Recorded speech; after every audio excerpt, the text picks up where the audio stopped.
Too many questions. Too few answers. Can people really change? Even if they have a whole life and the best reasons in the world, can they change? Moreover, can Ivy change? That's the real question in my head when I look at her. I spent probably half my life loving this woman. She broke my heart twice.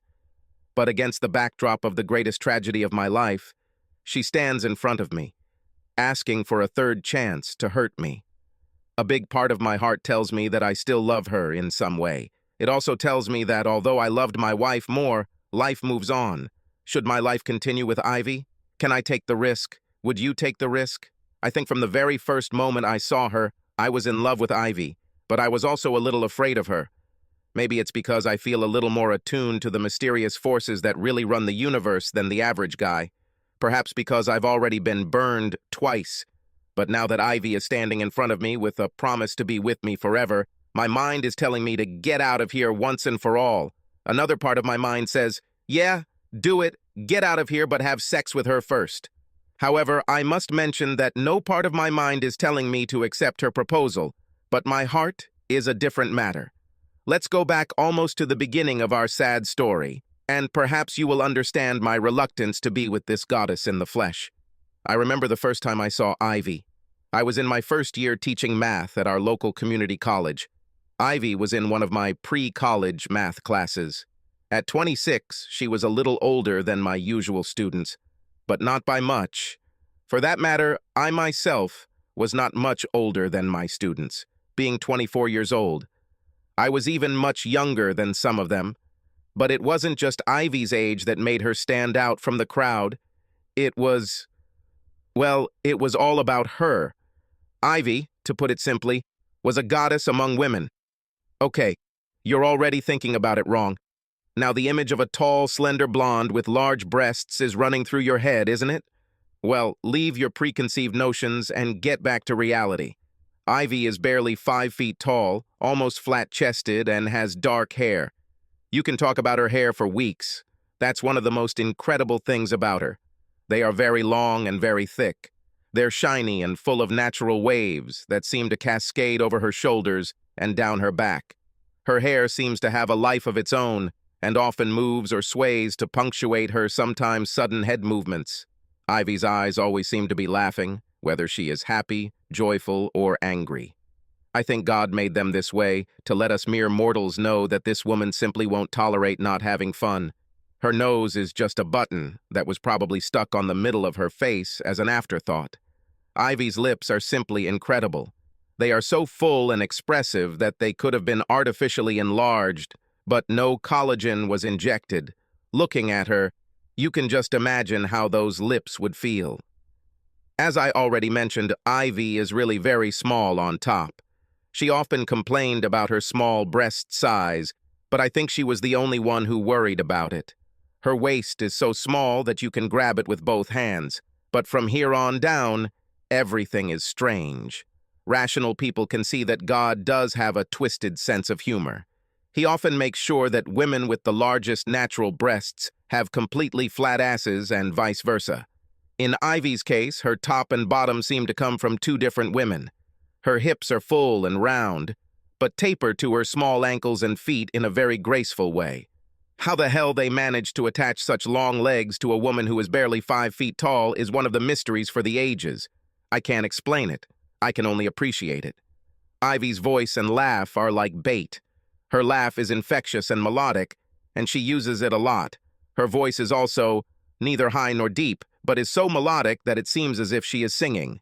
But again, if you're imagining a very cultured vocal pattern and a very refined delivery, you'll be surprised because Ivy swears like a mule driver or a sailor. We talked often, and as I said, I was in love with her from the very beginning, despite what I had heard about her. I often caught Ivy looking at me when she was supposed to be doing her own tasks, so I was sure she was at least looking at me a little. However, I never even thought about questioning my work or ethics by having any relationship with a student. I also knew that in many cases, the mutual attraction between student and teacher magically disappeared after the class ended. I think Evie thought a lot more about me than I realized because she came up to me one evening after class ended. I gathered my books and papers into my backpack when I noticed that Ivy and I were the only ones left in the classroom. "You know, there are no rules at this school that could stop you from going out to eat with me," she said, breaking the silence. "You know you're not even close to passing this course?" I asked in response. "What the hell does one have to do with the other?" she asked again. Then she let out the most musical laugh I've ever heard. It was as if mere mortals laughed with their lungs and vocal cords, but Ivy laughed with all her soul. She threw her head back, her lion's mane of hair shaking with every syllable, and simply laughed. "You think I'm trying to win you over to get my grades up?" She was laughing. "Here, look at this," she said, handing me a piece of paper.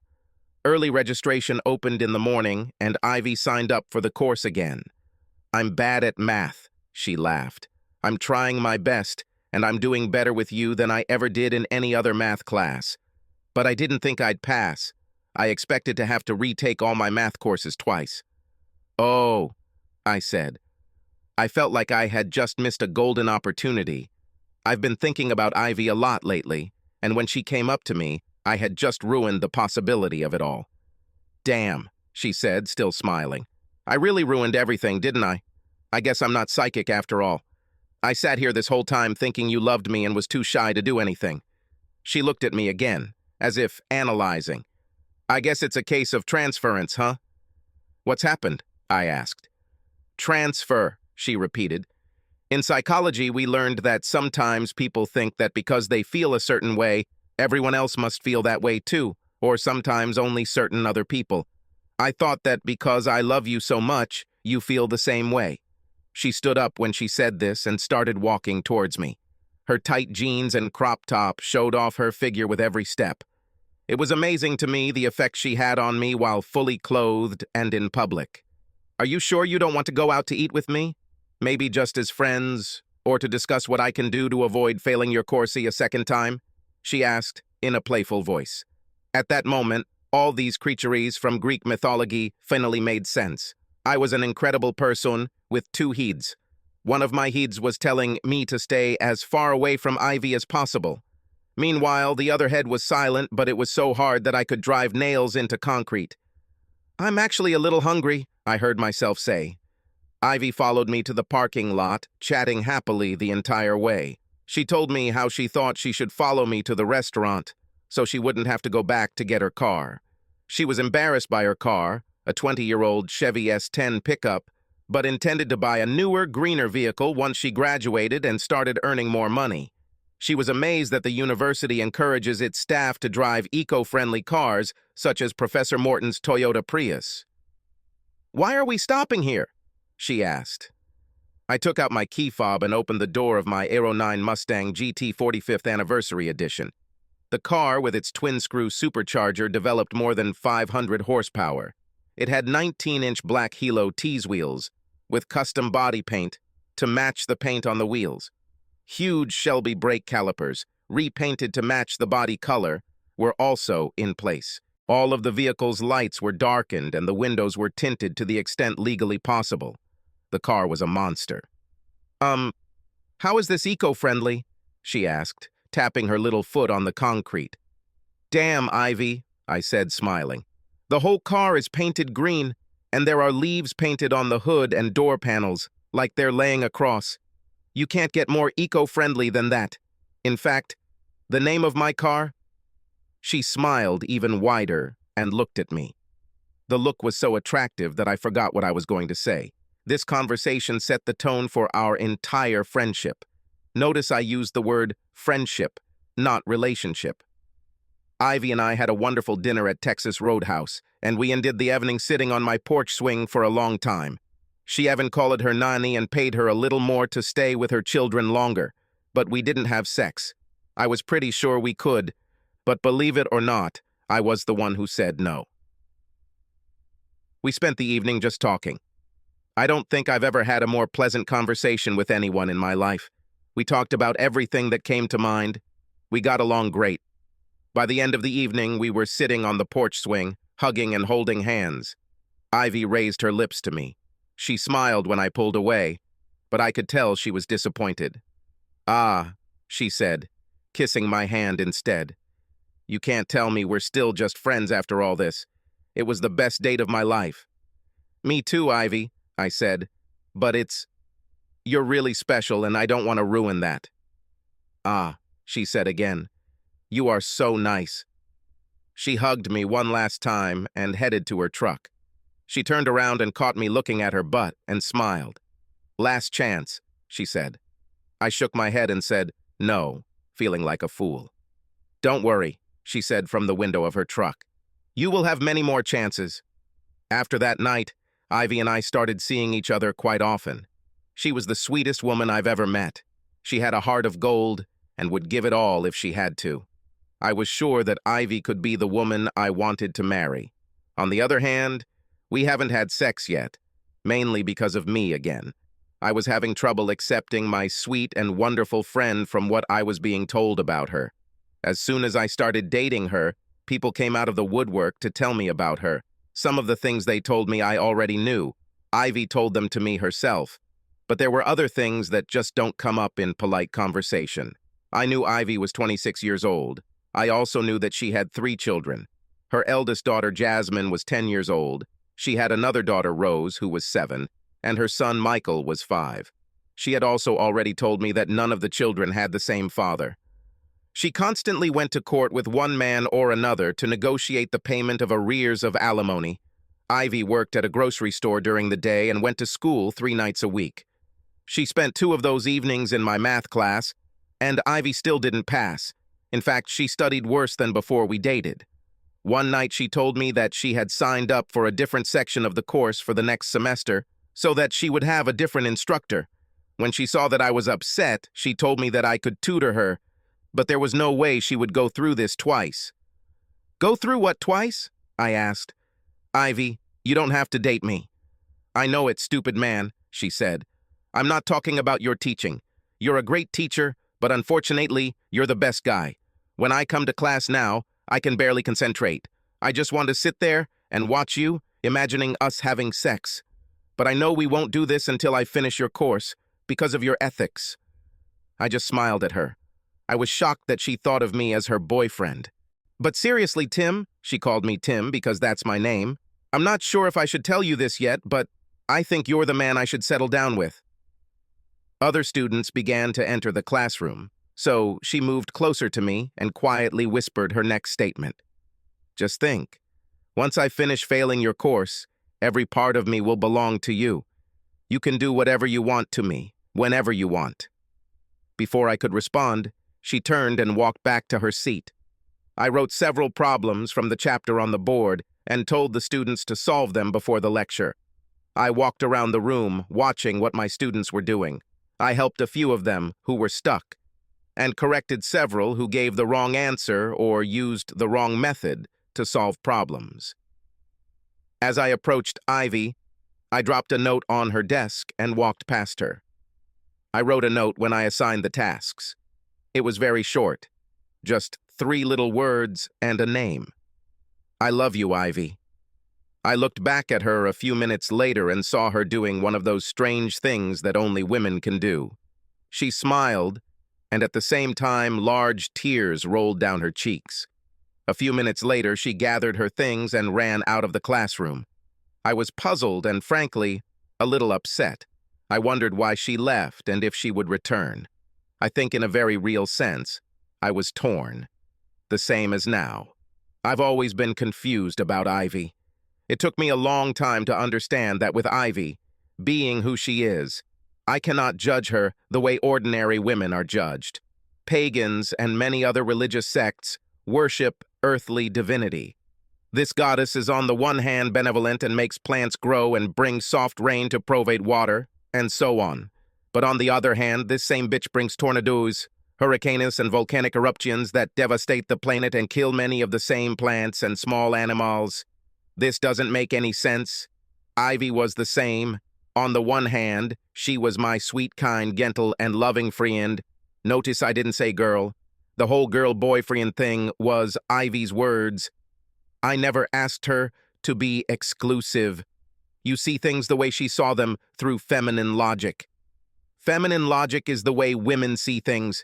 It is not an exact science. It is not based on any logical or rational set of rules or laws, and it is constantly changing. In Ivy's eyes, we were boyfriend and girlfriend because that's what she thought. Okay, I know what you're thinking. Hell yes. I just gave her a note saying I love her. But damn, I also love Eva Mendes, but that doesn't make her my girlfriend. I love my Mustang more than most people, but that doesn't make it human. Love has its limits. I loved and loved Ivy. She really is as beautiful and as sweet and wonderful as I described, but she looks more like that earthly goddess than a woman. On the one hand, she is the sweet and kind woman I described. But then again, my Ivy is probably the biggest slut I've ever known. Ivy will probably seduce any guy who looks at her. I'm always amazed at how many guys come up to me, pat me on the back, and tell me how lucky I am to have fun with Ivy. It made me feel like I was part of some kind of universal fraternity, consisting of men in every country and every city on the face of the earth. But in my case, it was like I stole my membership card because I hadn't been there yet. Ivy herself, in her honesty, did not hide the fact that she loved sex. Most people do this, and I've read enough articles to know that no matter how many partners a guy has had, he'll probably have to triple that number to get close to the number of partners his wife or girlfriend has had. Of course, there are exceptions to this rule. There are women who remained relatively pure until they got married. But let's be honest. The average woman can have sex with almost any man she chooses just by letting him know she's ready. Ivy surpasses them all. Ivy and I never talked about the number of people we were with. But if even a quarter of what I've heard about her is true, she probably has her own category in the Guinness Book of World Records. I really loved Ivy, but I just couldn't see any future for us. I am a man who loves one woman, and I need to know that my woman is the same. I just don't think Ivy could be that girl. In fact, despite all her talk about love and everything else, I was sure that Ivy was still having fun with other guys while we were dating. I remember picking up Ivy one Saturday morning from the store where she worked. We squeezed Ivy, me, and all 3 of her kids into my Mustang. Fortunately, all her children were small. I picked up the kids first while Ivy worked the early shift. When I stopped by the store to pick up Ivy so we could go on a picnic at a nearby state park, she was trying to resolve an argument between 2 store janitors. They almost got into a fight because one of the guys was using the other's mop. The way Ivy calmed them down and what she said told me a lot about her. "He knows it's your mop, Steve," she told one of the guys, "but all the mops were bought to keep the store clean, so if you don't use it, someone else might as well." Then she very affectionately poked him in the side and said, "Really?" The man smiled and nodded back at Ivy, and I realized that he had slept with her and was probably going to do it again. The look on his face also told me that he expected to do this soon. I think I saw Ivy as my mop, but it was clear that no matter how much I valued her, in her mind, any time we weren't together, someone else could be taking advantage of her. It changed the way I see things a little. I left the store before Ivy saw me and returned to the car with her children. Jasmine, Ivy's eldest daughter, leaned forward into the front seat as usual to talk to me. "Tim, what did my mom have to do to become your girlfriend?" she asked. "Who told you that your mom is my girlfriend?" I asked. "That's it," she said. "My grandmother even said that she hopes that mom can stop being a slut so she doesn't lose you." "Jazz, do you even know what this means?" I asked, hoping that the little girl was protected from the details of her mother's sex life. She nodded seriously. "If mom loses you, can I be your girlfriend? I'm not a slut." "I think I'm too old for you, Jazz," I said, as soon as Ivy got into the car. "Who's too old for Jazz?" Ivy asked, smiling. "Has my girl got her eye on a guy yet? And speaking of looks, Marcia told me you were at the store, honey. You could come and wait for me." She extended her hand to kiss me, and I pretended not to notice. The picnic that day went great, except that I avoided spending time alone with Ivy. What I saw in the store made me wonder about the real nature of our relationship. I think it made me think about how I see our future and where we are going. I truly loved Ivy, more than I had ever loved any woman in my life at that time. But suddenly I realized that nothing would work out between us. It would never work. Up until this point, my plan had been to ask Ivy to marry me as soon as the semester ended. I even began to seriously consider and inquire about engagement rings. I think since Ivy often told me that I was the only man she dated, and also the only man other than their fathers that she allowed around her children, that meant something. Now I saw that although she had not lied to me, my own stupidity had created ideas in my head. I thought that since she wasn't dating anyone, she wasn't having fun with anyone. Stupid me. When most of us go to the dentist, we know that it will probably be painful. We go anyway because we know that in the long run, short-term pain is better for us than a more serious health problem. That's why I went to Ivy's store the next day while she was out of work. Marcia recognized me and came over and said Ivy wasn't working. I told her I was planning something for Ivy and needed the help of the two guys who were working in the back. Marcia told me to come back and see Dave and Steve, but not to stay long because they hardly ever worked anyway. Dave sat behind him on a stack of boxes. I knew it was Dave by the name tag on his shirt. "Hi, Dave," I said. He nodded to me. He knew that I seemed familiar to him, but he couldn't remember how he knew me. "I need to ask you a question, but I need you to keep this between you and me," I said. He nodded again. "How long have you been having sex with Ivy?" At first he was nervous, but when he saw that, I was not upset. He simply smiled. "About 3 years, he said. "It all started the first day I came to work here." "Has it slowed down in the last 2 months?" I asked. He thought about it for a while before Steve joined us. "Actually, I think I'm getting more now," he said. "More than what?" Steve asked. "I've been getting more sex from Ivy over the past few weeks," Dave snapped. "If it's your business, what about you? Do you think truck drivers get paid more too?" I just left when they started arguing. "You dumbass," I heard Steve say. "This was the guy she wants to marry. Why would you tell him you're sleeping with her? Now we can all lose this." "Don't worry about it, guys," I told them from the doorway. "I have no intention of cutting anyone off." I left the store with an empty hole in my chest where my heart used to be. I went to the dean of my college and asked him if it was too late to change my mind about accepting a job teaching algebra at a state university. I initially turned down the job even though it meant more money and prestige because I didn't want to leave the area and Ivy. He told me that as far as he knew they didn't have anyone yet and he was pretty sure the job would be mine if I wanted it. I told him I agreed, and he called. After making a phone call, he told me that I could come to the state capitol and meet them the next evening. I reminded him that I also have classes tomorrow evening. He told me that he would ask someone to cover my class. I thanked him and headed to my evening classes. When I arrived at class, Ivy was standing at the door, waiting for me. I opened the door and started writing tasks on the board. She and the other students entered the classroom and took their seats. The class proceeded as usual, with Ivy sitting in the front row, looking at me and smiling throughout the class. As I walked around the room helping students with problems, I sat next to her. "You should really try to solve some problems so you can pass next time," I said. "I hope your next teacher will be nicer to you." She looked at me funny and stopped smiling. "Tim, in my entire life, no one has treated me better than you. Remember that note you gave me last class?"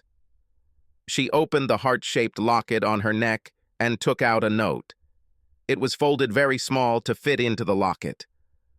"That's how I feel about you," she said, smiling again. "You know, I think about you all day. And my kids love you too, Tim. Even Jasmine, and she doesn't love anything or anyone. That girl doesn't even talk to her dad, but she talks to you." "I love her too," I said. I had to try really hard not to cry during class. Somehow, I managed to make it to the end of the night. In the last hour of class, I reviewed everything the class needed to know for the final exam the following week. They all applauded when I gave them a home practice test that would show them the types of problems they would need to be able to solve for the final. "Where are we going?" Ivy asked. "Ivy, I have to get up very early tomorrow. I have to go to the capital city for a meeting. I'm sorry it's sudden," I said. Her face broke into a smile. "Is this what you were so worried about?" she asked. "Listen, stupid man. I told you that I love you. One day apart won't hurt us. We'll be together forever. Walk me to my truck." She laughed again. "You really scared me for a while. I thought you were going to give me that speech that all my girlfriends get when a guy doesn't want to have sex with them anymore. Have you ever received such a speech yourself?" I asked. She looked at me as if I had asked the stupidest question in the world. "I've never heard of a man not wanting to stay in a relationship with me for any reason," she said. "But you'll soon find out." She smiled at me the way a shark smiles at a smaller fish. I walked Ivy to her truck, and when she got in, I turned and walked to my car. "Are you forgetting something?" she asked. "Sorry, goodbye, Ivy. I'll see you when I get back," I said. Then he got into his Mustang and drove away, leaving her bewildered. The next day, I was given a tour of the much larger public university by the dean of the mathematics department, Dr. Colin Bennett. She was a beautiful woman. She was very tall and slender. She had beautiful breasts, and it seemed like she wanted them to be noticed. We had a pleasant conversation while we walked. She asked me about my career plans and liked my answers. She told me how much the job paid and said they were considering several candidates. She said that most of the other candidates either had no teaching experience or had too much teaching experience and not enough pure math, education, or experience. So if I wanted the job and could let her know in a reasonable amount of time, the job was mine. "Is it soon enough?" I asked. "You're hired," she said. "When can you start?" I noticed that she was touching my arm even when she asked about it. "I have one more week of classes, and then I need to submit grades. I also need to close my house and find a place to live in the area. So I'd say 2 weeks.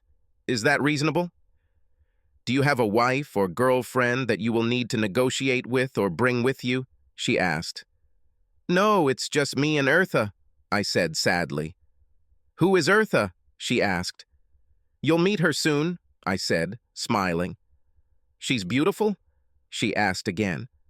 "Beautiful," I said with a tone in my voice that implied love. When we arrived at the parking lot, Colleen's mood was more subdued. She spoke much less and did not touch me. "I was going to offer to help you get settled or close on your house," she said sadly. "But Eartha can probably do it." "I don't think she does that kind of thing," I said, smiling. "But why don't you ask her?" "What's her phone number?" she asked without emotion. "Same as mine," I said. "But why do you need a phone? She's right in front of you." Colleen burst out laughing. "Eartha is your car," she said. "Who did you think she was?" I asked innocently. Colleen agreed to call me and come over for the weekend with brochures about apartments near the university and some on campus. During my return home, I was deep in thought. At first, I thought about games I could play with Colleen. She was a very beautiful woman. She was certainly more conventionally beautiful than Ivy could ever be. But if you put them side by side, most men would prefer Ivy. It was like comparing a Barbie doll to a real woman. Even though visually the doll had all of its parts in the right proportions to maximize her sex appeal, she would only ever be a plastic approximation of a real woman. Colleen was tall and slender with nice breasts, but Ivy just radiated life and sex from every angle. Most men would pass Colleen by for a chance at Ivy. I was also thinking of another comparison. Ivy just couldn't be the woman I needed, but Colleen maybe could have been. Eventually, Ivy and I would have to have this conversation. The one where I would confront her about having sex with other guys, and she would either lie to me saying she didn't do it or stop for a while. But either way, I don't think I could ever trust Ivy. I just didn't want to spend my life wondering when she'd start having fun with other guys again. The best thing for both of us would be to have a clean break. I returned home earlier than expected. I decided that I needed to talk to Ivy face to face and really try to explain how I was feeling and what was going on. Maybe we could work something out. I drove to Ivy's mom's house to ask if she could watch the kids, while I took Ivy to a nice adult restaurant for dinner. I thought that at least this way she would understand that I have always been honest and open with her, and we could end things the way we started as friends. When I pulled up to the block, I didn't even slow down because I noticed Jazz and Ivy's other 2 kids were already there. Perhaps Ivy was working. I called her cell phone, and the call went to voicemail. I decided to leave Ivy a note to call me when she returned. As I pulled into Ivy's driveway, I noticed her truck was there. I went up to the porch and was about to ring the doorbell. When the bell rang, I looked into the living room and saw Evie. She had sex with some guys. She looked towards the door, hearing the bell, and our eyes met. Recognition and remorse flashed in her eyes at the same time, and the color of despair appeared on her face. None of this mattered anymore because I simply turned and walked to my car. By the time Ivy got to the door, I had already left. She stood on her porch, crying as hard as she could. Before I reached my house, my phone started ringing. I knew it was Ivy, so I just turned off the phone. I loved Ivy with all my heart, and what just happened should have destroyed me, but it didn't. I turned on the car stereo and heard David Lee Roth screaming, "So this is love," into the night. Eddie Van Halen's guitar riffs and Michael Anthony's powerful bass underscored the emotions coursing through my mind. I sarcastically sang along with Dave, laughing into the darkness. I know it doesn't make sense, but I was happier than ever. This was, in fact, the best way to resolve this situation. It was pure luck, because I would never have been able to leave Ivy any other way. I just loved her too much. I know what you're thinking. How can he still be in love with a slut? To be honest, I realized a long time ago that the usual rules don't apply to Ivy. She was like some kind of pagan god of fertility. Judging her by the same standards as most women would be inappropriate. At the same time, I was the type of man who demanded absolute fidelity from his partner or wife. We would never last. At least this way I was able to leave with my head held high. I didn't leave because she cheated on me. We were not married or engaged. She was free to do whatever she wanted, and she did it. At the same time, she knew when she saw me in that window watching her that it was all over between us, and it was her fault. It was the best of bad circumstances for both of us. I could move on to a more normal woman. I probably wouldn't care about her a tenth as much as I did about Ivy, which would give me some control in the relationship. Ivy, on the other hand, could go back to entertaining as many men as she could fit into her schedule. It would compensate for quantity by what it loses in quality. The next day, I was preparing test papers for the final exams in my classes when my assistant secretary walked in on me. "Tim, you have a couple of visitors," she said. "Tell Ivy I'm busy and I'll see her in class," I said. If it were her, I'd tell her you're not here and wouldn't even mention it to you, like I did both times she came. It's a little girl and an old lady. I walked out into the hallway and saw Ivy's mom and Jasmine. Jazz rushed to me and hugged me. "You won't come to see us anymore, will you?" Jasmine asked. "I hate her. I knew she would push you away from us, too." "Jazz, what are you talking about?" I asked. "Nobody did anything wrong. I just accepted a new job and I'll have to live a little further from you. So I won't see you as often, but I'll call your grandma and give her my new phone number, and I promise you. You can call me every day if you want. Okay?" "Okay," she said. She stopped crying, but was still upset. "Jazz, go wait for me in the car," Ivy's mom said. "Thanks, Tim," she said, after Jazz left. "My stupid daughter told me what really happened. How are you feeling?" she asked. "I'm fine," I said, smiling. "Tim Sally Erickson from the jewelry store is my best friend. I even know what rings you were looking for to decide which one to buy for her. You don't have to appear bold and cheerful in front of me," she said. "God, this girl is stupid." She then followed her granddaughter outside. I sent Ivy an email hoping to smooth things over between us. In it, I thanked her for her friendship and all the good times we had together. I told her how much I loved every moment I spent with her. I explained to her about my new job and move to another city and wished her all the best. Finally, I told her that she didn't need to come to class on Tuesday to take the final exam, because even if she got 100%, she wouldn't be able to pass. Her scores on the other tests were too high. Low. In Saturday, Colleen came to my house to help me pack my things and close up the house. Her long brown hair was tied into 2 ponytails. She was wearing the shortest shorts imaginable, and her long legs emphasized her advantage. She was wearing a pale blue blouse with the first 3 buttons undone. I kept seeing glimpses of cleavage. Several times during the day, the fourth button would come undone, and she would smile and button it again. It seemed to take her longer each time. As we were closing the window shutters, I thought I saw a truck pulling out of my driveway and back onto the highway. I was sure it was Ivy, and she had come to discuss the email I had sent her. Colleen left me a couple of brochures with the apartments she had selected for me. I told her that in the middle of the coming week I would drive up and take a look at them. Finals on Monday went well for my classes. My Tuesday afternoon classes also went well. I was looking forward to Wednesday morning classes because they were my last. Then all I had to do was grade all the papers with the help of my assistant, publish the grades, and move on with my new life. I guess I missed Tuesday night classes because Ivy was always the one who made those classes special for me. Since she won't be there, it will just be another ending. I actually thought about letting my TA administer the test, but decided it would be more professional to say goodbye to my class. I was completely unprepared when Ivy walked into the classroom and sat down in her seat. She looked at me, and her magic began to work. I looked at every girl in that class, and although some of them were prettier than her, none of them had the same effect on me as she did. Her eyes, red and swollen, peered into my soul. After the test began, she pointed down the hallway. I shook my head. She walked forward as if she wanted to ask me a question. In a quiet voice, she said, "Either you let your assistant observe the lesson and come into the hallway with me, or I will just start talking about our problems right here and right now. Which would you prefer?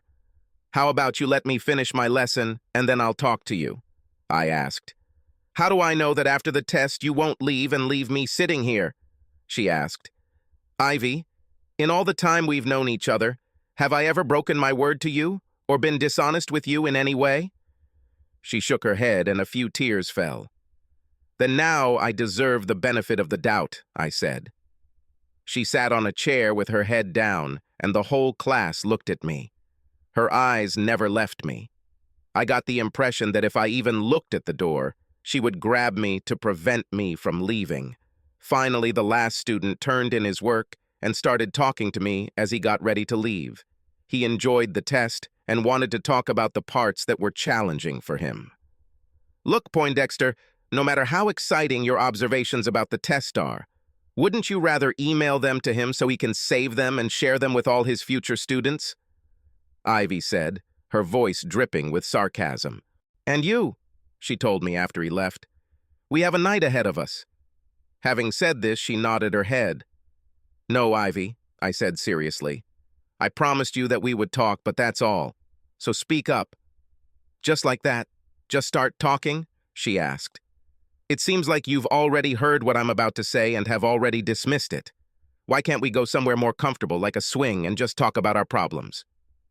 "Ivy," I said irritably. "Oh, that's right. You and your new friend have already moved our swing into the garage," she said. "She's not my friend, Ivy," I said. "She's my new boss." "No, Tim, you're her boss," Ivy said sharply. "I saw from half of your entrance that this bitch wanted to seduce you. She constantly leaned over and showed you her breasts, as if it was an accident. She had 8 accidents in the 2 minutes that I watched you. I really didn't expect this from you, Tim.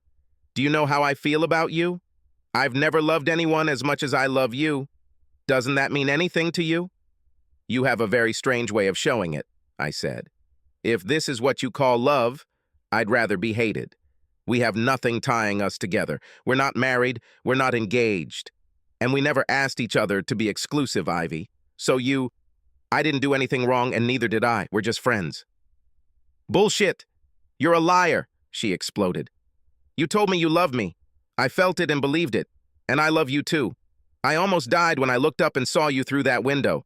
But damn it, Tim, it didn't mean anything. It meant less than nothing to me. Everyone I know tells me how stupid I am. My mother and a few other people even think you wanted to marry me." She looked at me to see my reaction. "Oh God, you were going to propose to me, weren't you?" I nodded, and a new batch of tears rolled down her cheeks. "Please, Tim," she sobbed. "I'm so sorry. Please give me another chance. I swear to God I'll find a way to stop." "No, Ivy," I said quietly. "It's just the way you are. It's as natural to you as breathing. If you stopped, you'd still start again, and I'd find out about it, and we'd go through it all again. Or you'd started to hate me somewhere along the way because I was in your way. It's better for both of us. But Tim, it's only sex. I have 3 children, and none of their fathers ever loved me like you do. You make me feel so special. When I look at you, I see love. I'll never get over it. This. Goodbye, Ivy, I said.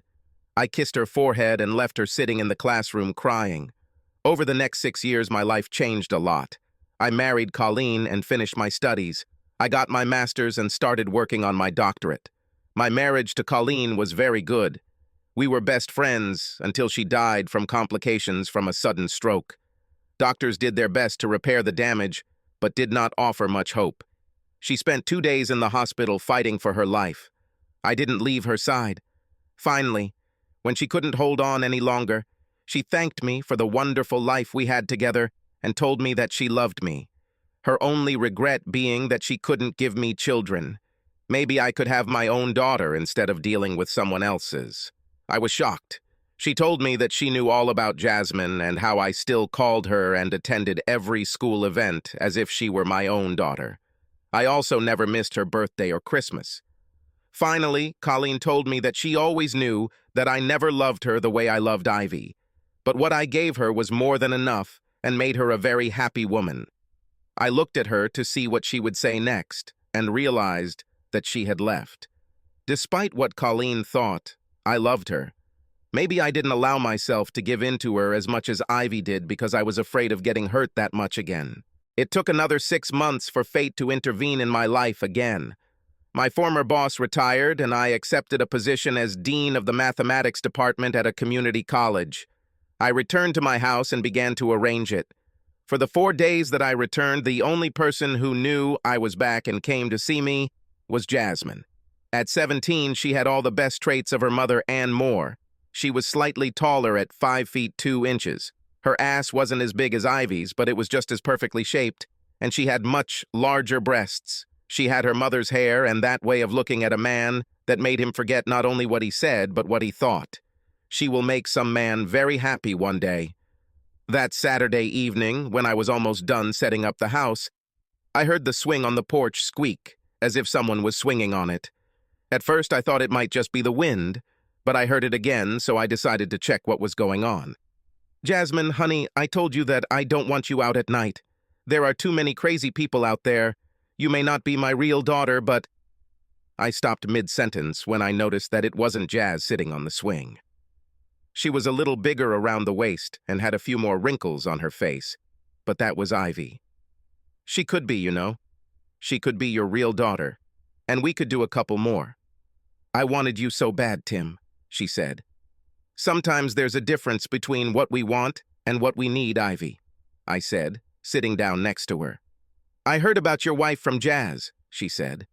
I hated her for taking you away from me, but I'm sorry because of your pain. Colleen didn't take me away from you, Ivy. You pushed me away. I'm sorry, but I'm just not cut out to be part of a crowd. I get along well with others, but I just never knew how to share my toys. We never would have lasted, I said. Nonsense, she said. I would do anything for you, anything. It wouldn't have been easy for me then, but I'm older and smarter now. She patted the spot next to her on the swing. Tim, I'm only 32 years old, and you're only 30. We have most of our lives ahead of us. The last 6 years haven't been my best. Letting you go was the biggest mistake I've ever made. I look up to a lot of my friends. They're all married now, with husbands who drink too much beer and do stupid things, and love them so much, it hurts to look at them. Do you know that I get jealous when some fat woman tells me, "Oh, I can't go in there. My husband would never allow this." Nobody cares about me, but no one cares about me. I have 6 kids, I've slept with so many men, I can't even remember most of them. And no one will ask me out on a date or to a party, she said. Many of my married friends' husbands spend more time with me than with their own wives, but I don't have my own husband. Her voice became louder and she cried openly. My mother was right. I had one damn chance. One man who loved me so much that he would do anything for me. One man who wanted to marry me even though I had 3 children. And I fucking ruined everything.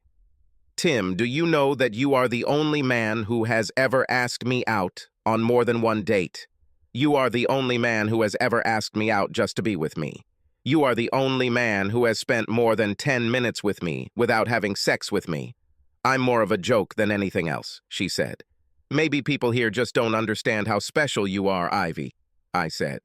She simply threw her head back, and there it was again. Despite the ravages the last 6 years had had on her body and face, her voice and laugh were still as magical as ever. Why the hell am I special? She asked. The only person who ever thought I was special was you. She stood up and started walking around my porch. How many days have you been back? She asked. Today it will be 4, I said. When did Jasmine find out you were coming back? She asked slowly. She knew about it last week, I said. She was waiting for me when I arrived. She didn't tell me, Ivy said. I don't think she wanted me to know you were back. She doesn't like me anymore. My own daughter considers you her father and not only blames me for driving you away from us, but is also ashamed of me. And you? She asked. What do you mean, Ivy? I asked. Don't joke with me, Tim, and don't play any damn mind games with me. I can't stand this, she screamed. For 6 damn years, you went to every performance in which this girl participated. You watched all the volleyball matches and art exhibitions she put on. You never missed her damn birthday. Every time she needed a quarter, you sent her a check. You also attended 4 of Michael's baseball games this year. I love my son, but he is not a very good baseball player. Even Rose knows you'll never miss her birthday. I guess you don't really know my younger kids, but you're probably more involved in their lives than I am either. I want to know if you ever asked about me, Tim. Is there even a specter of chance that we'll be friends again? Do you still love me? Honestly, Ivy, I don't even know how I feel about you, I said. When I saw her face fall, and despite myself, my heart went out to her. Please, Ivy, let me explain this to you. She wanted to get up, but I took her hand and pulled her back onto the swing. It seems like a lifetime has passed, but you and I met just 6 years ago, Ivy. Whether you know it or not, I fell in love with you almost instantly. You probably don't remember this either, but when I left, I was ready to propose to you. You could be one of those married women you were talking about. I sighed and looked at her. I loved you so much. It was crazy, I said. She buried herself in my arms and looked at me. I never stopped loving you, she said quietly. I just laughed. What made you laugh so much? She snapped. I'm not the one who ran away and abandoned you after a mistake that you didn't have a chance to talk about or explain. I'm not the one who told him I loved him but wasn't ready for it. I'm also not the one who ran away to another city and married someone else. I've never been disappointed in us. I never stopped loving you. I never wanted to marry anyone else. Ivy, in the last 6 years, yes, I got married. I tried to earn a living myself. It was a disaster. Colleen and I were never meant to be more than friends. I had to allow myself to be miserable for a while. Then I had to go through a period of time where I hated all women. Then finally, instead of hating all women, I would reach a point where I only hated you. But I didn't. I went straight from loving you to trying to love Colleen, and eventually she realized she couldn't compete with you in my mind. She's been pretty damn open about it, Ivy said. No, Ivy, I said coldly. She was wrong. How wrong she was. Colleen was beautiful. She was more beautiful than you. She was more loving than you. She was a hell of a lot more caring, and I could trust her. In the real world, she was a much better person than you, Ivy, but she competed with my fantasy version of you. No real woman stands a chance against fantasy. Ivy, you and I have been together for 3 damn months. We barely knew each other. It's very easy to maintain intensity in a relationship when it's fresh and new. It's much more difficult after 5, 6 or more years. You and I have never even had sex. It was your fault, Tim. I was ready the first time we met. But in your mind, you have created some kind of untouchable angel out of me, Ivy said.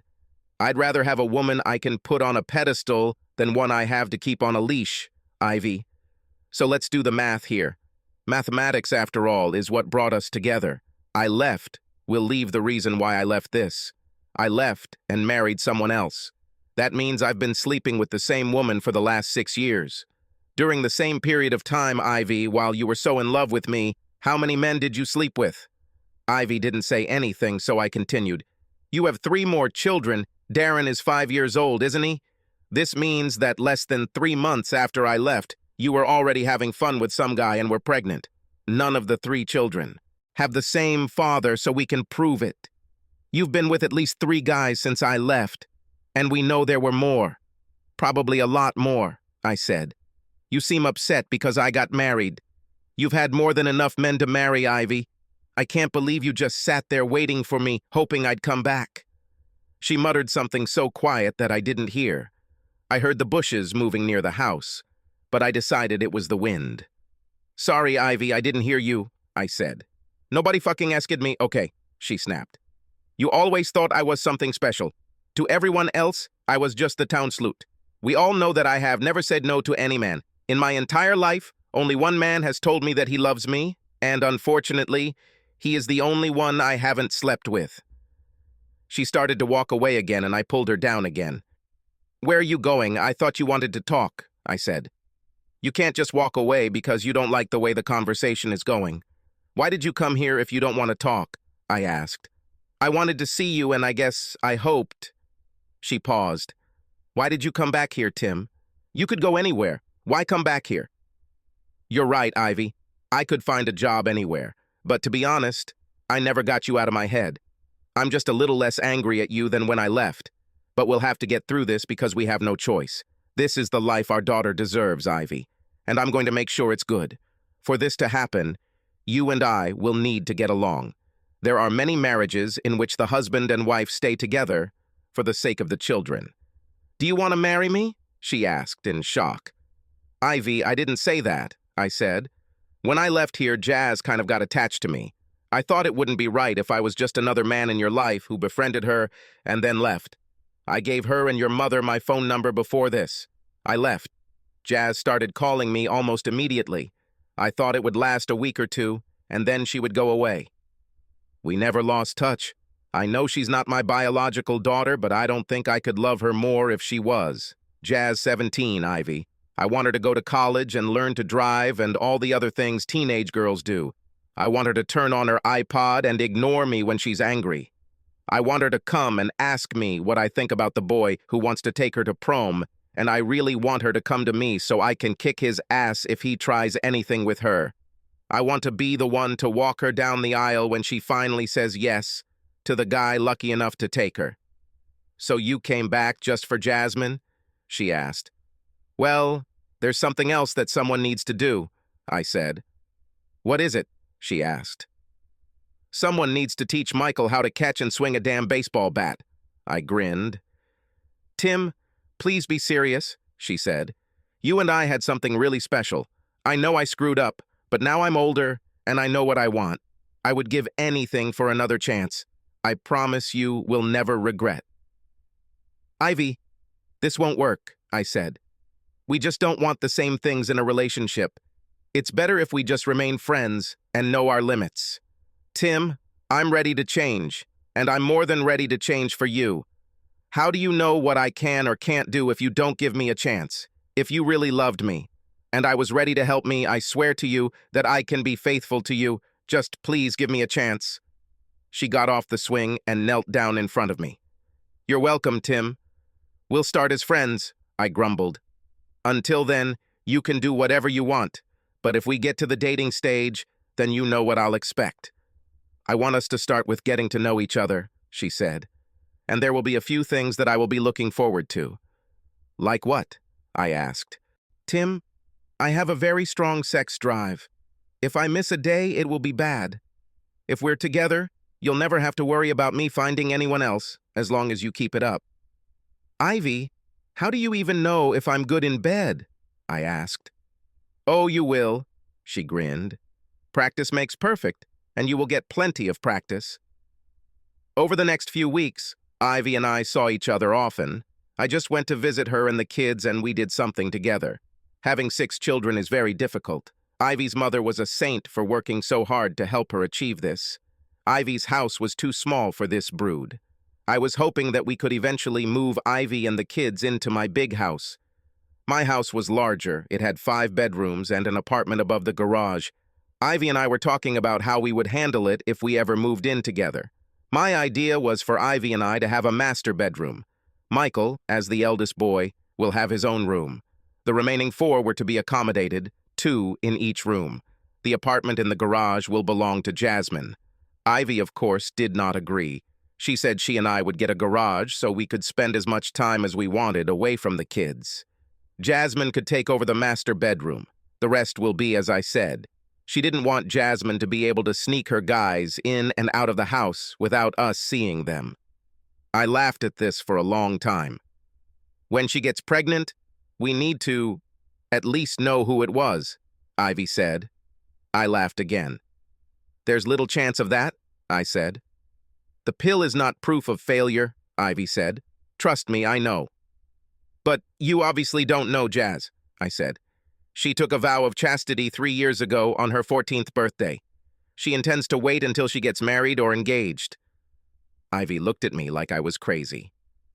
Why did she do this? She asked. Ivy, have you never talked to her? I asked. Remember when she was 10, almost 11, and I told you that she didn't interact with people much? I told you she talked to you more than to her real father. I smiled and nodded. Jasmine chooses who she wants to let into her life, Ivy said. When you left, Jazz blamed me. We don't talk anymore. I hoped that with your return we would become closer. But this may not happen. That's one of the reasons I'm so glad you're back in my life. The friendship lasted only a few weeks.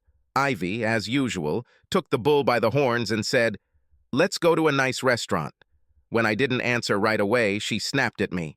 I saw your pay stub. You can afford it. They pay you a lot of money to do virtually nothing. Okay, Ivy, I said. Meet me at the Texas Roadhouse after work. Screw this, Ivy said. You should come and pick me up. You should bring me flowers and wear a suit. Ivy, do all your friends have to go through this? I asked.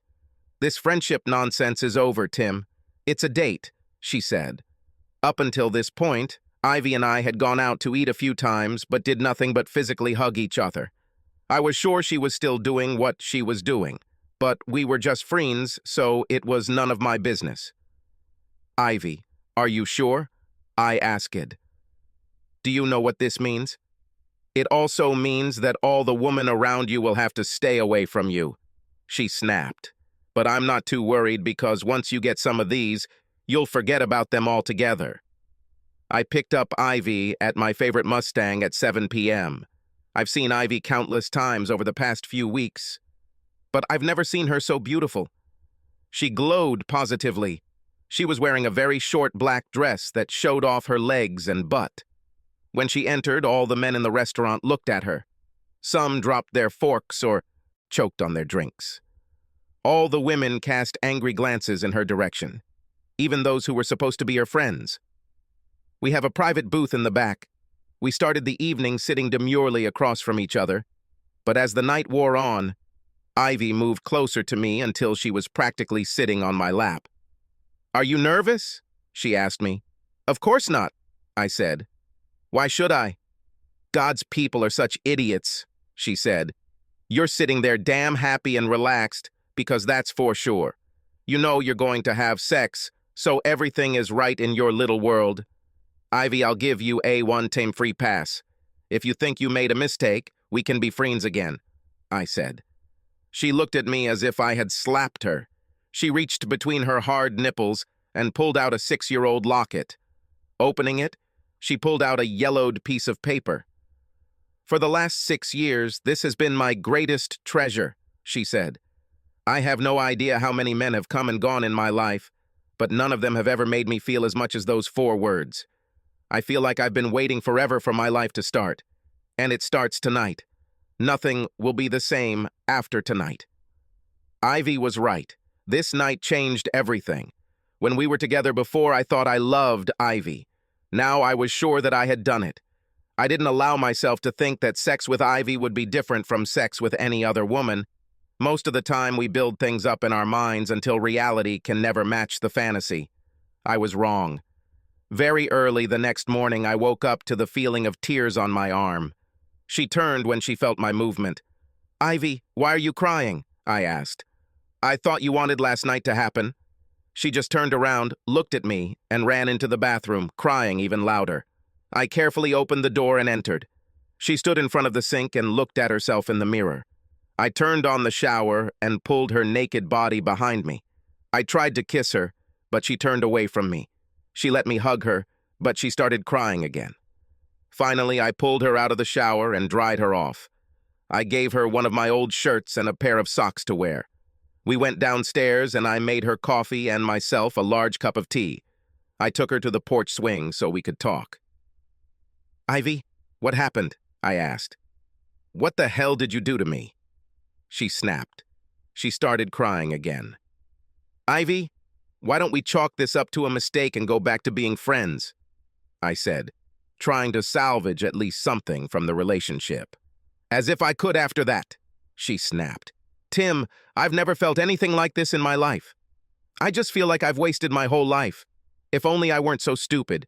You and I would get married, and my last 3 children would be yours, and we would do it every damn night," she said.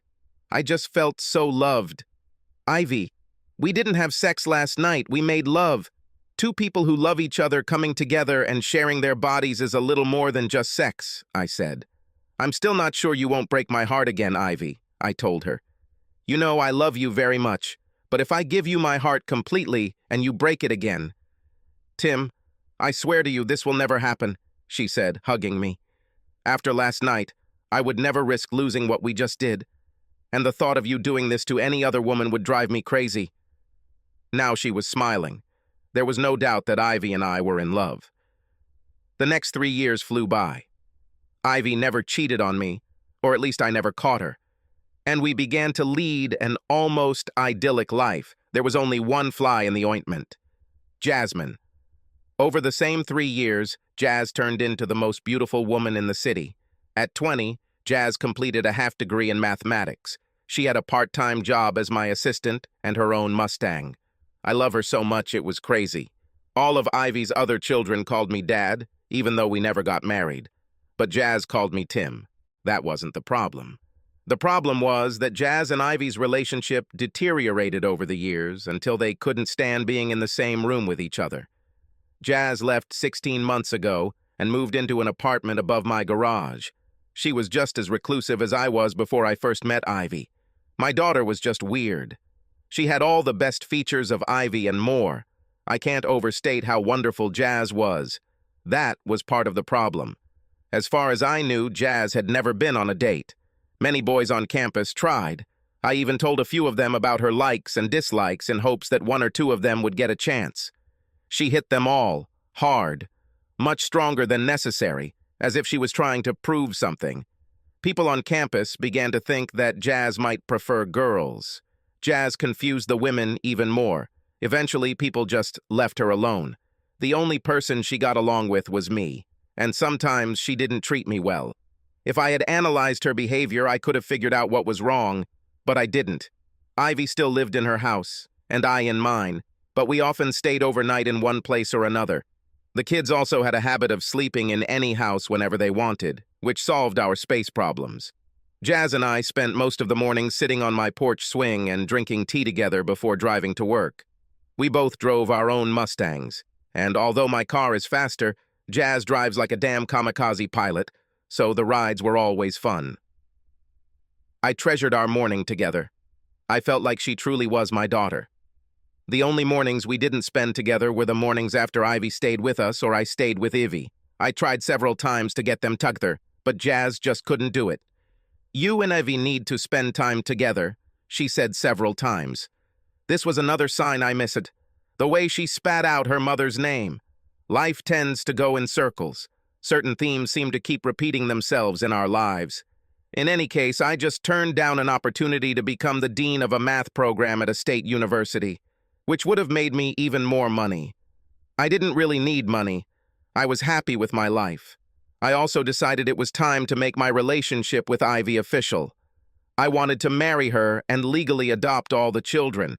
I wanted to do this at a big, colorful family ceremony. I felt bad talking to Jazz about it. The first summer I returned, she and I met about a similar issue. Ivy called me and asked me to pick Jazz up from school and bring her home. When I got to her house, Ivy was worried. She was sitting at the end of the porch. Her mother was in the middle. And I, a guy who was somewhere between our mother's age and hers, stood at the far end of the porch. "I never let him in the house," she said. "I didn't even let him get out of that damn car until my mom arrived. I've never been alone with him. Ask Mom. You know she won't lie." "Ivy, I believe you," I said. The man came up to me. He limped slightly and looked at Ivy several times. He reached out to shake my hand. "You must be Tim," he said. "I've heard a lot about you. Thank you for doing your job," he said sadly. You're a damn nobody," Jazz said, walking past him into the house. I suddenly realized who he was. "Hold that thought," I said. I went into the house after Jazz. She sat calmly at the table and did her homework. She looked up and smiled as I entered. "Aren't you worried about Mom and Brian?" she asked. "You know what she is like." "I'm worried about you now," I said. "Jazz, you don't even want to meet him or talk to him. You're his," I began. "I don't belong to him," she said loudly. In an instant, her entire demeanor changed. "I'm yours, Tim. You're stuck with me. I'm almost 18 damn years old, and this is the first time I've seen this bastard. From the first day I met you, you were always there for me, even when you and your mother broke up. Even when you lived in another city, you were a bigger part of my life than he was. I belong to you, not to him." Then she went back to doing her homework. "I have trouble understanding some equations once you're done with them," she said as I walked away. When I returned to the porch, it was strange. Ivy tried to stay as far away from Brian as possible. It was as if he had some kind of illness that only she knew about. Ivy's mom smiled, and Brian looked like, if it were possible, he would just disappear out of embarrassment. "Brian, I'll talk to her. Why don't you give her some time to get used to the idea? Give me your phone number, and I'll ask her to call you," I said. He wrote down the number and gave it to me. "I'll try to send you some money for child support, Ivy," he said. "Don't worry, the only thing I need from you is absence," she said. In any case, from then on, I knew beyond any doubt that Jazz considered herself my daughter, as much as I did. I'm sorry, I was wrong. However, this time I had the opportunity to buy a ring that I wanted to give to Ivy. I had to get her mom to watch it with me because Jazz said no. She got angry as always and even called me a poor thing when I mentioned it. I was trying to find a good place to hide the ring when it happened. I was at Ivy's house and the kids were playing or visiting friends. I thought Ivy was working. I didn't know she was home. I was going to hide the ring at Ivy's house because there was going to be a party there. The phone rang and I reflexively picked it up. I must have picked up the phone at the same time as Ivy because no one knew I was listening. "Hey, baby, what are you doing?" said a male voice. "What the hell do you want, Harry?" Ivy asked. "I don't want to tell poor old Tim about how you entertained that truck driver last week," Harry said. "It would probably ruin your happy little life, wouldn't it?" "You weren't even working there when it happened," she snapped. "How did you find out?" "Well, a few guys had such a good time that they told a few other guys in town about it. A lot of guys here have really missed you, Ivy, and have been waiting for the chance to have fun with you again. We all want you to be happy with your family and your man, but we want to be happy too. Therefore, as long as you make us happy, we remain silent." There was silence for some time. "Don't you ever miss the old days, Ivy?" "No, I don't," Ivy said, but her voice was weakening. "It doesn't matter how good the guy is," Harry said. "You should try a few more, just for comparison. No one will ever know, especially Tim. Trust me, none of us want Tim to find out. This guy would beat the crap out of all of us one by one because of you. He's crazy about you. I want to keep you with him. A woman like you should be loved and appreciated by everyone. So, just this one time, and I promise it's over. He never found out about the trucker or the other guys, so he won't know about it either."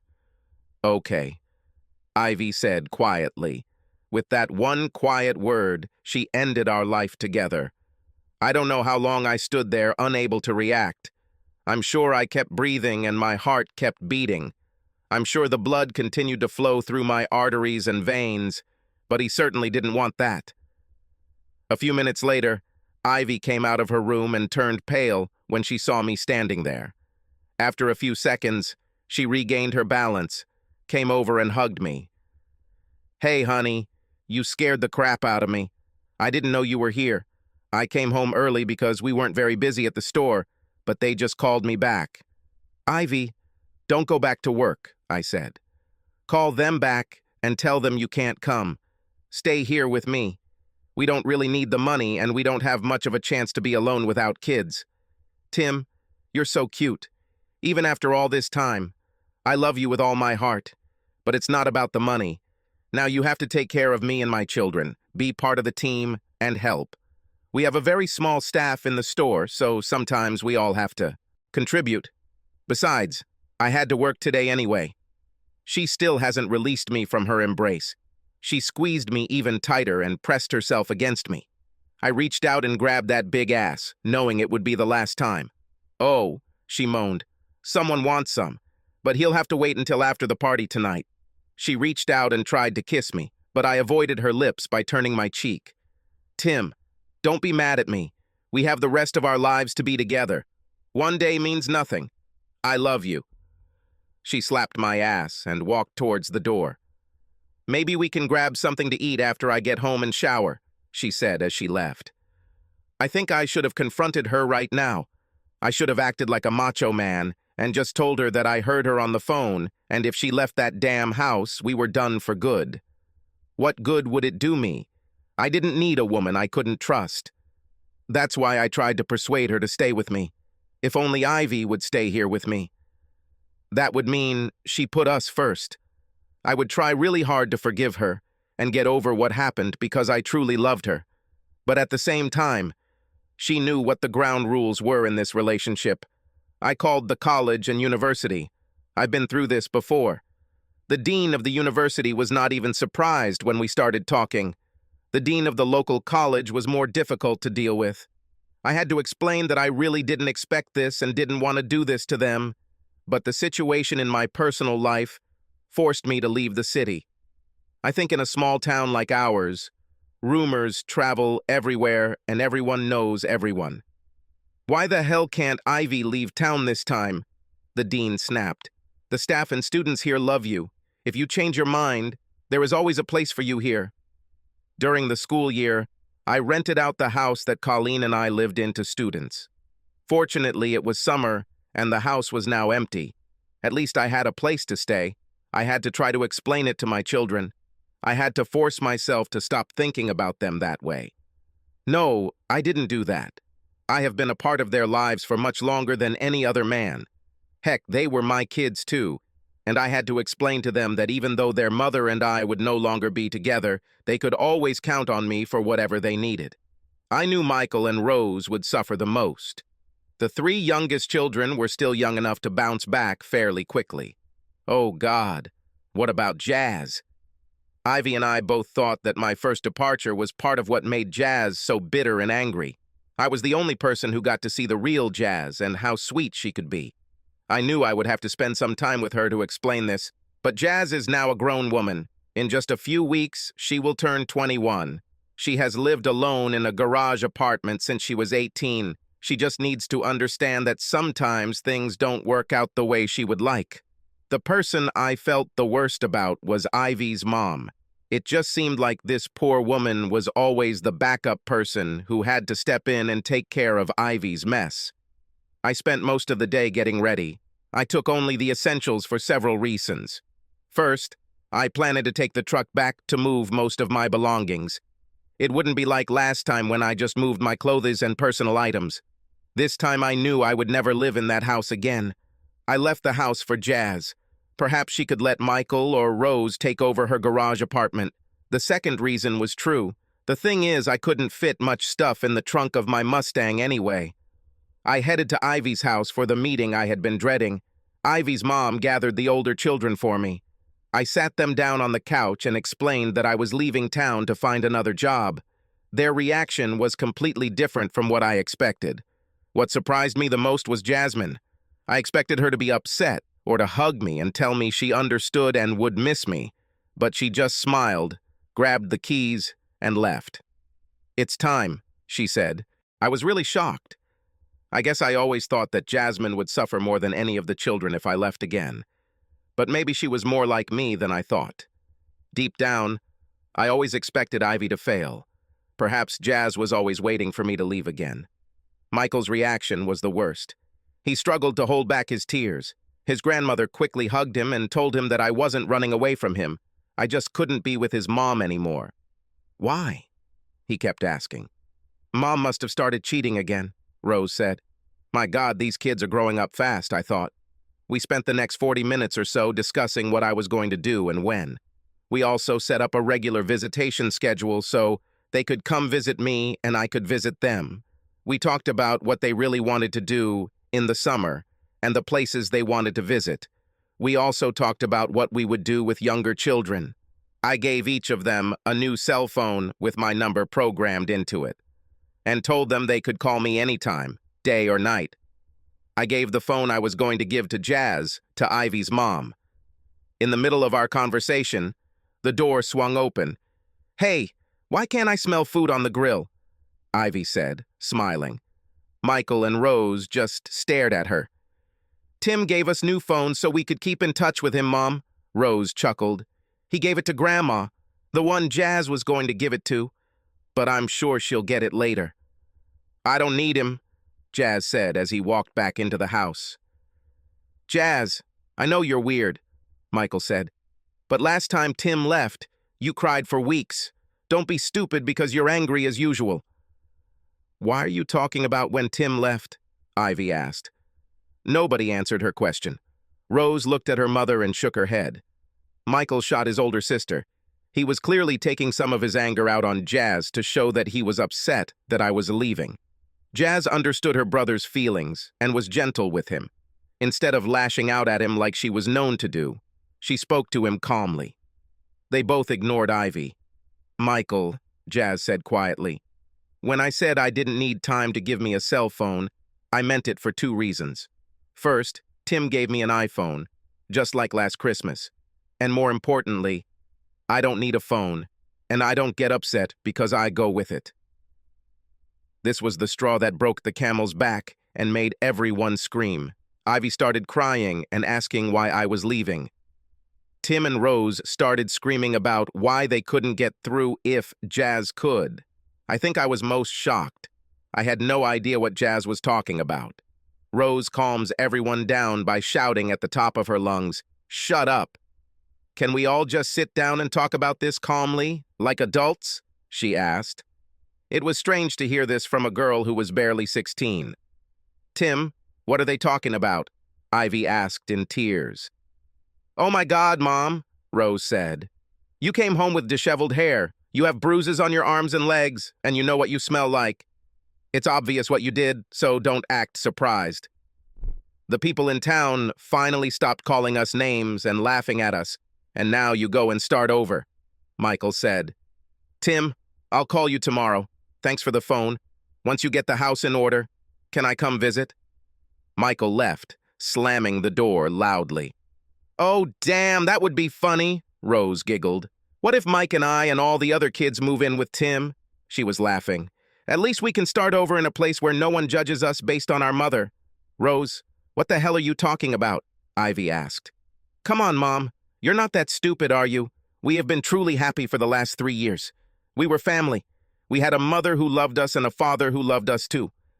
Ivy nodded her head and looked at me. She began to approach me. Oddly enough, Jazz came between us. And Rose wasn't done with Ivy either. She spoke to Ivy again, in an even louder voice. "Mom, how many men do you think will really agree to marry you?" "Sorry, Dad, but Grandma can't keep secrets. She even showed me a photo of the ring. Mom, you didn't just ruin your life, you ruined everything for all of us. So I really hope it was worth it. I hope Jazz goes with him. Someone here should be happy." Rose stood up and went to her room. Ivy fell to the floor and started crying even louder. Mother tried to console her and looked at me questioningly. "Please call me tomorrow. We need to discuss something," she said. I nodded and headed towards the door. I stopped when I heard Jazz behind me. "Jazz," I said loudly. Tim, she replied. You can't come with me, I said. I'm grown up, Tim. I can do whatever I want, and you agreed 3 years ago, when Brian came to visit me, that I was yours. Let's get out of here. You don't want to see me driving in the dark, she said, rounding me and heading towards the door. Standing there, I wondered what had happened. Jazz has lived here all her life. How bad things had to be for her to decide to go with me to a place she had never even seen and leave her entire family behind. I looked at her grandmother, who simply nodded and said, "We'll talk tomorrow." I remember thinking that she probably expected Jazz to convince me to give Ivy another chance once I'd calmed down. Well, she's wrong. Ivy and I are done. In fact, it turned out that I was wrong. Jazz wasn't going to do anything to Ivy, and her grandmother knew it. Jazz and I got into our cars and drove away. I could hear Ivy screaming even after I closed the door. A few minutes after we got onto the freeway, my cell phone rang. I put it on speakerphone and heard Jasmine talking to me through the car speakers. "Tim, I know you're depressed about losing the woman you thought was the love of your life, but can we speed it up by 5? She asked. "Jazz, we're already going 75, I replied. 80 is my comfortable speed, she laughed. "Jazz, I really need to think," I said. "I have a lot on my mind." "Absolutely don't give a damn about it," she replied sharply. "You want to think of some damn way to get Ivy back and still keep your pride. Well, it won't work. The game is over. It's time to move on. Maybe in a couple of years we'll go back to the barbecue and reminisce about the old days. But for now, Tim, let go." "It's hard, Jazz. It hurts so much," I said. "Tim, can we stop at the store? I need to buy cheese," she said. "A big piece of cheese to go with your wine. Tim, you want to know what's hard? I'll tell you. Try to find the man of your dreams at a relatively young age and know that he is perfect for you. As you get older, men start paying attention to you too, and boys because of your appearance or your figure. Even old people look after you because they think you look like your mother. Now add to this that the one man you've been waiting for all this time knows nothing about it. While everyone else was treating you like a forever woman, he's still treating you like you're 2 years old. And then you're finally old enough to do what you want, and he looks past you and goes after some slut. It's like a bad high school movie where the smart, cute girl is completely ignored by the handsome quarterback. Then he completely rejects her for that stupid cheerleader. Tim, I don't need to imagine this because this is my life." "Jazz, I'm so sorry," I said. "I didn't even know you were interested in some guy. If I had known, I would have helped you win him over. You could have tutored almost all. The guys on the football team in math, especially those 2 quarterbacks, they were dumber than stumps." "Which one did you like? Is that why you were so eager to get with me? I think they're both at State University, so you'll have a chance." "Tim, shut up and drive," she replied sharply. We stopped and bought pizza when we got into town because we didn't have time to cook that evening. We also bought tea and frozen waffles for breakfast. We will spend the next few days preparing the house for life and relaxing. I had to report to university next week to start getting oriented to my new job. We also had to decide what to do with Jazz. I had already decided that if she really wanted to stay, she could be here and be my assistant, or go and find her own job. Of course, she could also take some classes and get some extra education, or just hang out at home and be my daughter for a while. It will take time for both of us to adjust to the changes in our lives. I opened the door to the house and immediately realized that we had a lot of cleaning to do. The college kids who rented the house apparently didn't like cleaning much. We were lucky, although there was no major damage. The electricity was still on. However, we will have to call the cable company and have the TV and internet service restored. "Where do we sleep?" Jazz asked. "There are 4 bedrooms," I said. "You are the mistress of the house. You have the right of first choice. We will have to choose one to use as our office, or maybe our offices." "Tim, we can split the office so we can have a guest room when my siblings come over."